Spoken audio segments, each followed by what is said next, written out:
The Boston Red Sox absolutely need to call the Milwaukee Brewers about Freddy Peralta this winter.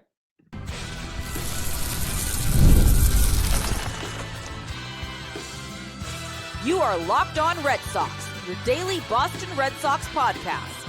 Part of the Locked On Podcast Network, your team every day.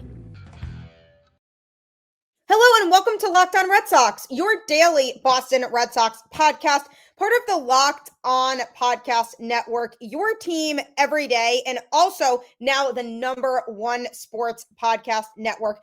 I'm your host, Gabby Maljanian, former ESPN social media associate and current host of the Boston Balling podcast as well. And I'm here to bring you the latest in all things Boston Red Sox, Monday through Friday, straight to your favorite podcast feed. And the best part, it's all free. So make sure you tune in because Locked On is here for you every single day. Today's episode is brought to you by Game Time. Download the Game Time app, create an account, and use code LOCKEDONMLB for $20 off your first purchase. Hello. Happy Monday. Welcome to the show. Lots of speculation and rumors going around. Certain players that could be on the move this winter. Where will they end up? Free agents that could end up in new homes. Trade pieces and players that could be part of blockbusters. And the Red Sox need to be a part of all of that action. Why Freddy Peralta could be a great fit, and more on today's show, including Cooper Criswell returning to the Boston Red Sox. And is Kristian Campbell truly tradable?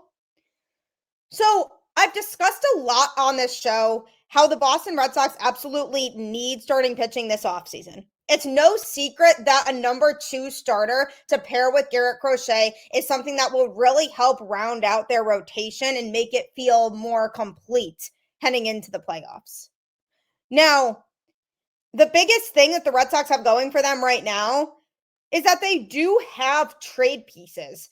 And because they have a lot of young talent with a lot of potential in their system, that could help put them ahead of other teams when it comes to making a trade. And Brewers ace Freddy Peralta absolutely could be a really good fit for the Boston Red Sox, and they absolutely need to call the Brewers this offseason for him. Why?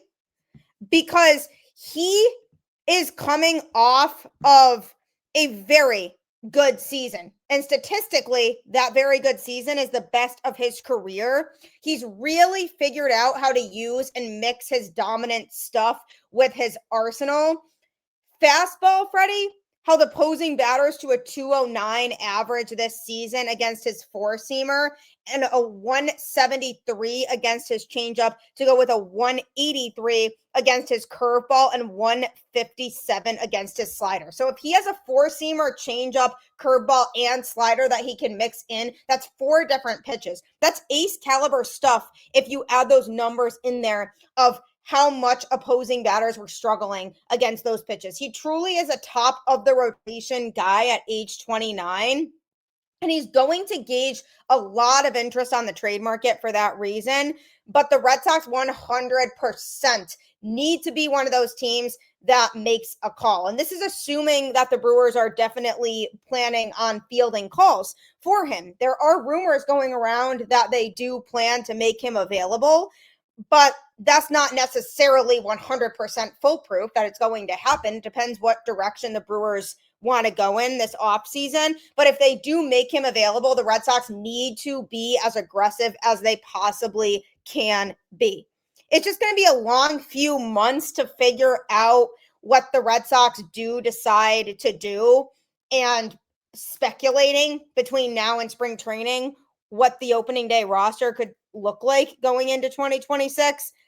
But adding a high-end starter to this Red Sox team would certainly put the Red Sox in a very good spot to be able to be in the conversation of being a World Series contending team. There is no doubt about it. Peralta is expected to finish in the top 3 in National League Cy Young voting this offseason. The Brewers have an $8 million team option on him for next season that they pick up, and then after picking up the option, they likely would make it a Corbin Burnes situation again and trade him. And that's not even pricey at all. The Red Sox can easily afford that $8 million pay for him.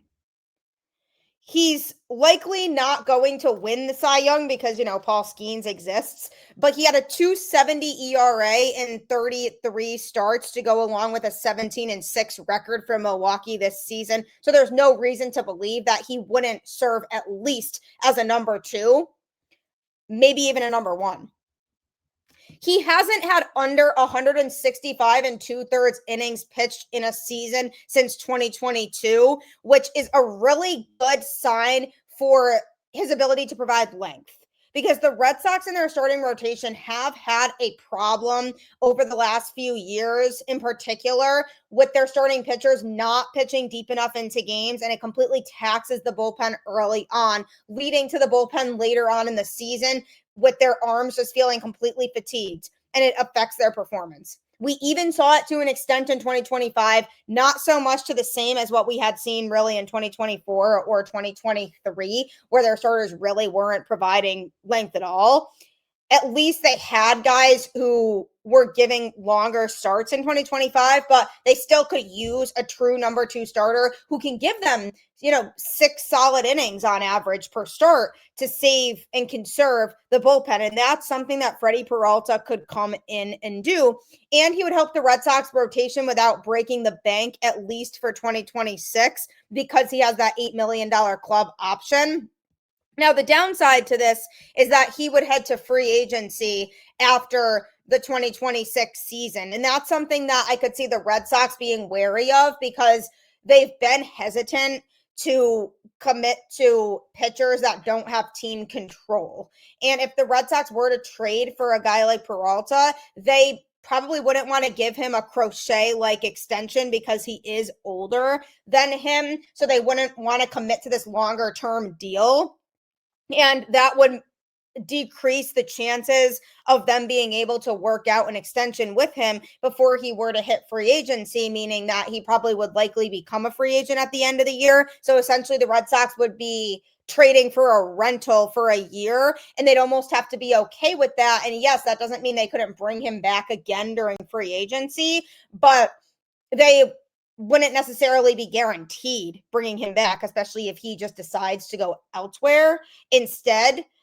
So then people might look at the deal at the end of the day and say, wow, was it worth it? Because we gave up these assets for him just to lose him again in free agency. So that's something that the Red Sox could try to use in their favor if they were to trade for him, is maybe try to decrease what the return value that they would give the Brewers would be because of that, and say, hey, there's only a guarantee that we'd have him for a year, so we don't really want to trade away all of our assets in that situation. So they could maybe try to talk the Brewers into lessening what their asking price would be for him, which could work in the Red Sox favor as well. But ultimately, he is a very talented pitcher and would be a game changer for the Red Sox rotation. He was in the 90th percentile in hard hit percentage. He was allowing a lot of weak contact, and he was also striking out lots of guys, 84th percentile in strikeout percentage. He did have his fair share of walks, as he was in just the 30th percentile for walks. So command was a bit of an issue for him. So that's definitely a weak spot of his game that the Red Sox need to be a little wary of if they were to trade for him, is that the control might not necessarily always be there, but he does pitch very effectively, and he is well above average in a lot of positive pitching categories. Whiff percentage, he's in the 83rd percentile. So that's another category that he has that's going for him really well. And in terms of his usage, because he has those 4 pitches that I mentioned earlier, he uses the 4-seamer 53% of the time, the changeup 21% of the time, his curveball 16%, and the slider 9%. So he uses the 4-seam fastball over half of the time, but it helps him succeed because just as opposing hitters are starting to get used to seeing that pitch, then he sneaks in a curveball or a slider or a changeup to fool those hitters. And that's what makes for a very good, solid pitcher. So if you threw him in there with Garrett Crochet, that would no doubt be one of the best 1-2 punches in baseball. So in regards to all of that, that makes more than enough sense for the Boston Red Sox to call the Brewers and see what it would take to get him. They have to be committed this offseason, and they have to know that it may take giving up a lot of assets to get the types of pieces that they want. Now, to my understanding, and from what I'm hearing around the industry, the Red Sox are looking to look more at the trade market when it comes to starting pitching, as opposed to looking at free agents who may be available. So in that case, a trade for Peralta could look likely because the Red Sox may be looking more in that regard. And because he wouldn't be that expensive next year, that could be appealing to Boston. But there's no doubt about the fact that Peralta would come in and instantly make the Red Sox rotation better, because there's just a whole lot of question marks in that rotation outside of Crochet as the number 1 and Brian Bayo as the number 3. By bringing in Peralta, then you have arguably 2 number 1s at the top. So Red Sox have to make the call, and hopefully if he's their top choice for a starting pitcher to trade for, that they're able to get it done. But coming up, they were able to get it done to bring back another pitcher who was key to the Red Sox in 2025. If you love sports betting or you're trying to just get into it now, either way, download FanDuel, because you can bet on all different types of sports, especially with NBA and NHL both in season now. It's a great way to make lots of money while watching your favorite sports. It keeps every game exciting, especially when your team's making that late push. Right now, FanDuel is giving new customers $300 in bonus bets when your first $5 bet wins. So head to FanDuel.com to sign up and play your game with FanDuel, the official sports betting partner of the NBA. You can make lots of money with it, I promise you. So download the app today. As we progress through the MLB offseason, there's a lot of people wondering what that's going to look like for the Boston Red Sox, and rightfully so. I mean, they have some holes in their roster that they need to fill. There is no doubt about it. And one of those holes is with pitching. And trading for a true number 2 starter or bringing in via free agency a number 2 starter would no doubt be an absolute game changer for the Boston Red Sox. But one thing that might go a little underrated from this offseason is that the Red Sox already brought back Cooper Criswell, who was a key piece to this Red Sox team in 2025 and will likely serve as a depth option in 2026. They agreed to a 1-year, $800,000 deal with the right-handed pitcher. He's a pre-arbitration player, so he wasn't a free agent and would be under club control even if an agreement wasn't reached. After making $1 million in each of the last 2 seasons, he is taking a small pay cut to remain on the 40-man roster. The new deal prevents him from being a non-tender candidate later this month. So that's essentially why they decided, yes, we're going to try to work out this deal with him now. This new deal came before a deadline last week for teams to clean up their 40-man rosters by reinstating players who ended the regular season on the 60-day injured list. So the Red Sox needed to clear one spot and did so by designating reliever Luis Guerrero for assignment, which I did talk about on the show last week. So be sure to go back to that and take a listen. But the timing of Criswell's new agreement is interesting, coming more than 2 weeks before the November 21st non-tender deadline, but it was mainly done in large part to increase his chances of staying with the Red Sox through the offseason and to give the Red Sox some 40-man roster flexibility. The Red Sox just didn't want to lose him, and his new agreement now makes it more likely that he remains with the organization, even if further roster moves force him off the 40-man roster later this winter, because the salary is guaranteed and represents a bigger value than he would have likely gotten if he had signed a minor league deal with either the Red Sox or another team after being non-tendered. So the Red Sox can remove him from the 40-man roster for further moves if they choose to do that. And if they do so, then he's now more likely to clear waivers and accept an outright assignment instead of electing free agency because of the fact that his salary is locked in. So that is the biggest reason why they made sure to get this deal done with him, so that it's likely that he'll still be a part of the organization, even if it gets to the point where he doesn't have necessarily a 40-man roster spot. So it makes sense that the Red Sox do that. Now, when I say non-tendered, that essentially means a team declines to offer a contract to an eligible player before the set deadline, making that player an immediate free agent. Teams do this to avoid paying potential arbitration raises that they believe exceed the player's on-field value, or to clear space on their 40-man roster. Once a player is non-tendered, they are free to negotiate with any team. So the Red Sox essentially were trying to avoid all of that.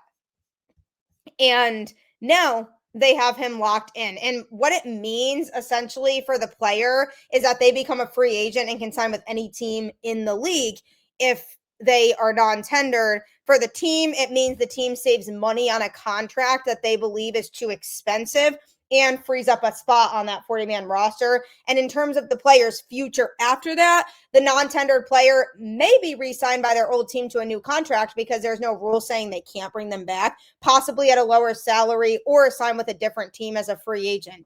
And there is a deadline for it. Teams must offer contracts to all arbitration eligible players by a specific date each offseason. If a team decides not to offer a contract, then the player is then considered non-tendered and immediately released into the free agent pool. So the Red Sox knew they wanted to keep him, so they made sure to get something done. Now, the interesting situation with Criswell is because he has been used both in relief and as a starter. He pitched a lot better when he was starting than he did coming out of the pen. At the beginning of the season, he pitched more in relief and he struggled. So the Red Sox sent him back down to AAA, brought him up to make a couple spot starts later in the season. And he was really good. He looked really solid and pitched a lot cleaner in that spot. So barring a trade, because they still can trade him even with this deal, he will enter spring training likely as a depth option in what is right now a crowded rotation that is expected to be reinforced this winter, like I talked about. But there's question marks in terms of who's going to fill out that rotation for the Red Sox. And likely Criswell won't be somebody who is a regular in the rotation, but would be used as a depth option where it's needed, either as a spot starter or in relief. He enters 2026 out of minor league options. So essentially what that means that if he's on the 40-man roster come spring, then he has to break camp with the major league team and remain on the active roster, or the Red Sox would have to expose him to waivers and risk losing him to another team. So essentially it means that they cannot send him back down to AAA anymore. Considering that he has impressed with a 4.0 ERA in 117 innings over 2 seasons with the Red Sox, while also pitching well in AAA when he was sent down there, it is likely that the Red Sox will try to keep him around because it's just good depth for them to have. For now, he's technically a candidate to compete with guys like Connolly Early, Peyton Tolley, Hunter Dobbins, Kyle Harrison, Richard Fitz, Patrick Sandoval, and Cutter Crawford for back-end rotation work. But I list out all those names knowing that there's question marks with all of them. Early and Tolley showed really good stuff and a lot of promise, but they're both brand new and have only pitched in a handful of games for the Boston Red Sox, so small sample size with them, so we don't really know what they're going to pan out to be yet. Hunter Dobbins impressed before getting hurt, but again, he was hurt. Don't really know how he's going to bounce back. Kyle Harrison, similar to Early and Tolley, we got a small taste of him late in the season. The potential's definitely there, but what's his role going to be? Richard Fitz and Cutter Crawford, both also coming off of injury, and Patrick Sandoval as well, with Sandoval and Crawford having missed the entirety of the 2025 season. So where are they going to fit in? We still don't know that yet. So because all of that is up in the air, Cooper Criswell can be somebody who could compete for a rotation spot if the Red Sox feel like coming out of spring training, they are confident in him and his abilities to pitch in that rotation. It's not likely. The chances are higher that he comes out of spring training as a guy who the Red Sox look to pitch primarily out of the pen, and then if needed, sometimes maybe make a spot start in the rotation. He's 29 years old, and he signed with the Red Sox as a free agent in December 2023 after stints with both the Angels and Rays. And he posted a 4.08 ERA in 26 games, with 18 of those being starts, over 99 and a third major league innings in 2024. Then he spent most of the 2025 season in AAA. He logged a 3.57 ERA in 17 and 2/3 big league innings last year, and a 3.7 ERA in 65 and 2/3 AAA innings over 16 games, with 14 of those being starts. Now, I actually spoke with him a couple times when he was in AAA, and his goal was to just kind of stay consistent and be able to keep showing that he can provide length.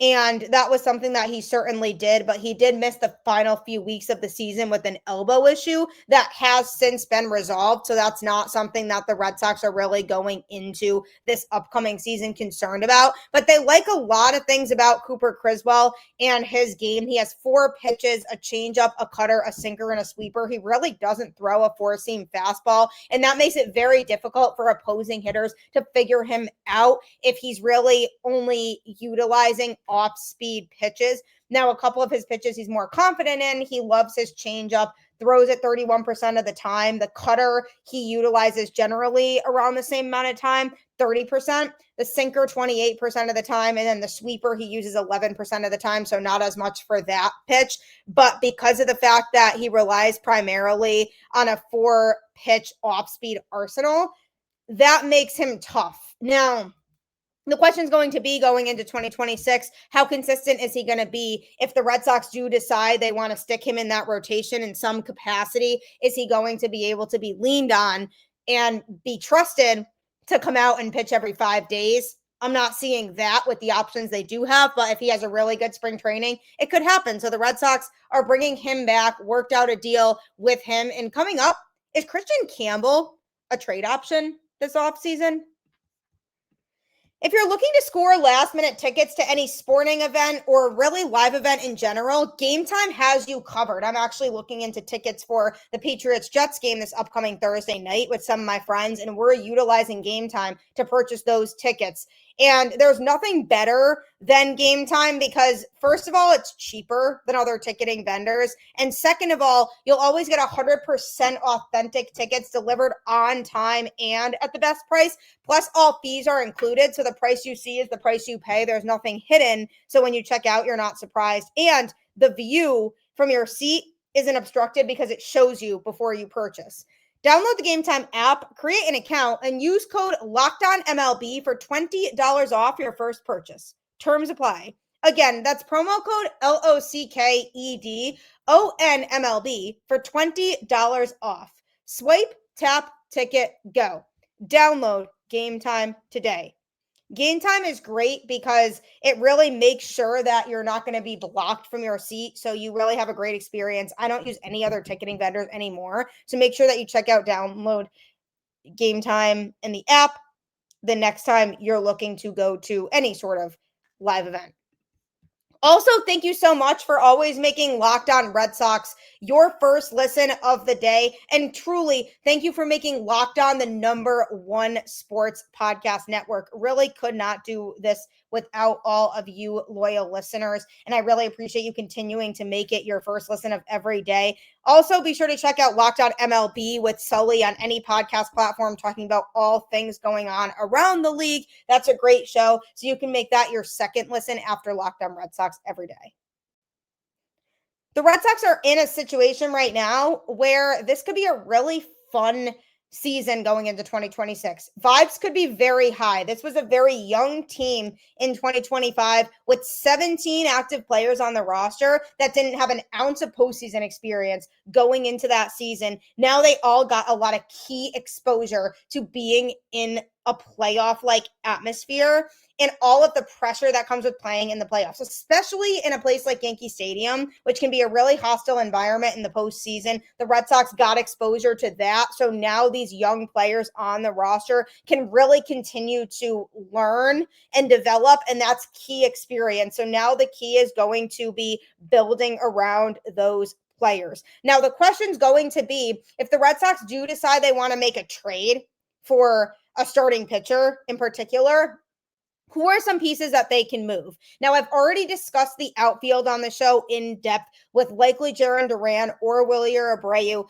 probably getting moved this offseason, with Jarren Duran likely being the choice because the Red Sox do value defense and Wilyer Abreu does have the edge defensively over Duran. So I could see them definitely moving him because they have an overflow of players in the outfielders right now anyway. So somebody's going to have to move.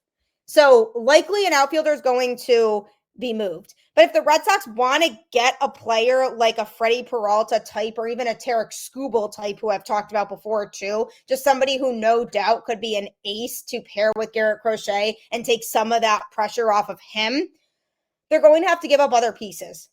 Now, Marcelo Mayer's name is somebody who has been floated around.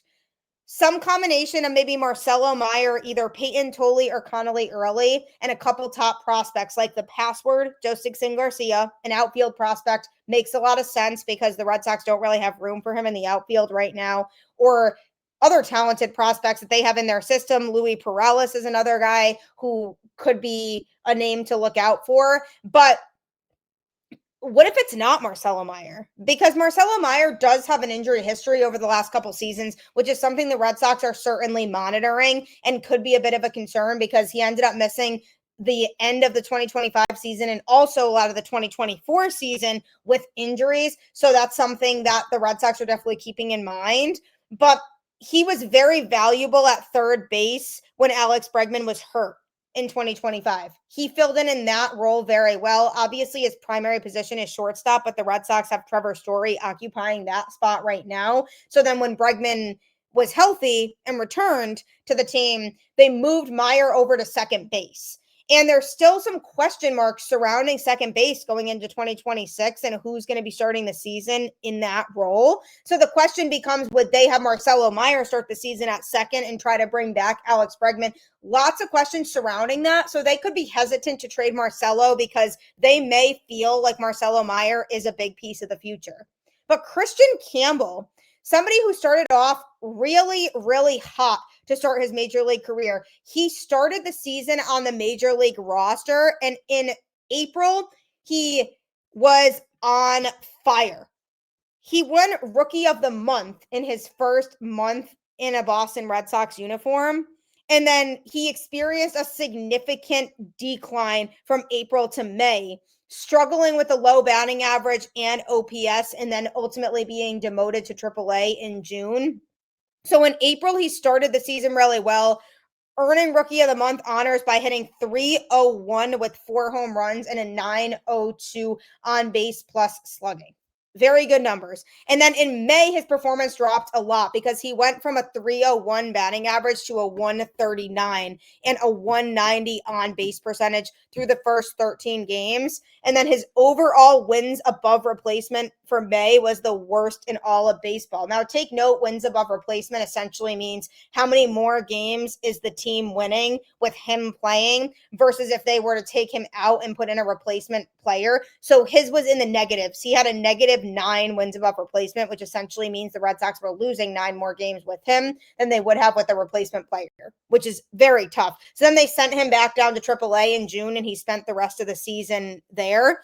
Now, there could be a few different reasons for the decline. He did sustain a rib injury in late April, which led to him missing the first 3 games of May, and that could have contributed to his struggles at the plate, but he downplayed the connection there to the struggles. Opponent adjustments could be another thing. Teams had a stronger look and had a stronger sense of him after his strong start, so pitchers were able to adapt to pitching to him, which likely also contributed to the struggles. And loss of strength because the demanding schedule caused a lot of weight loss for him, which may have affected his power. So there are multiple things that could have happened to cause him to decline, but the Red Sox felt like he needs work in AAA again. He was sent down to AAA Worcester in June to work on his offensive consistency and his defense. He spent time working out at first base in AAA and has been noted as still being a work in progress for the Red Sox. They still want to see more from him. And after his demotion, he definitely did show signs of a bounce back in AAA because he hit 285 there with an 815 on base plus slugging over 54 games. So he definitely started to develop more comfortability there. However, the Red Sox aren't necessarily fully comfortable still with bringing him back up to the majors. Now, this means that he could be a guy the Red Sox try to include in a trade, because if they don't feel confident in his ability to be an everyday player in 2026, they could try to work out a trade to where they put either Connolly Early or Peyton Tolley in that trade, along with one of their outfielders, plus a top prospect. Maybe the password gets thrown in there. And also Kristian Campbell. Now, obviously, you hear this and you say, wow, that's a lot of players that they're giving up, which, yes, it is. But you saw how many players they had to give up to get Garrett Crochet here last offseason. To get those top-notch starting pitchers, you need to be able to give up guys. And that would be the type of package I'm looking at that it would probably take for the Red Sox to get a guy like Freddy Peralta or a Tarek Skubal level pitcher. Now, the problem with Campbell is that he could be a hard sell, because the Red Sox could say, we can give you Campbell, but teams might be like, well, why should we feel really confident in him? He spent most of the season for you in AAA. Now, granted, the Red Sox didn't give him a lot of time in AAA at all before he started the season on the major league roster. He only spent a handful of games in Worcester at the end of 2024. So that was definitely a factor probably too. Maybe he wasn't quite ready to be in the majors yet. But the Red Sox would have to try to sell him as a versatile infielder who can play both first base and second base, and a guy who has been able to develop a lot in both of those positions and who can also play in the outfield because he has the outfield experience too. And they could sell it as a guy who can really, if he continues to develop, be a superstar in the league. So that's something I could see the Red Sox trying to talk up, because the question is going to be, do they believe in Marcelo Mayer enough to have him be a piece of the future and they want to hang on to him? And in that case, do they decide, okay, we're going to move Kristian Campbell because we feel like he's a better trade option because we don't really see him being part of our team moving forward? So they're going to have to really sell it if they want to move Campbell, and they're going to have to include some top-notch players in order for another team to agree to do it. So lots of factors going into this, but it will be interesting to see how this all plays out and if Kristian Campbell's name is mentioned in trade conversations and if he ends up getting moved. And if he doesn't end up getting moved, does he play first base or second base for the Red Sox, or how does that work? Because him playing in the outfield is pretty much out of the question because they just have a crowded outfield already as it is. So likely he would be an infielder. But if he's still here, would he start the season in AAA again is the only question. So lots of questions surrounding Kristian Campbell. He could potentially be a trade piece for the Red Sox. We'll have to stay tuned to figure that out. But thank you so much again for tuning into Locked On Red Sox every single day and making it your first listen of every day. I'm Gabby Maljanian. Keep the faith, go Red Sox, and I'll catch you on the flip side.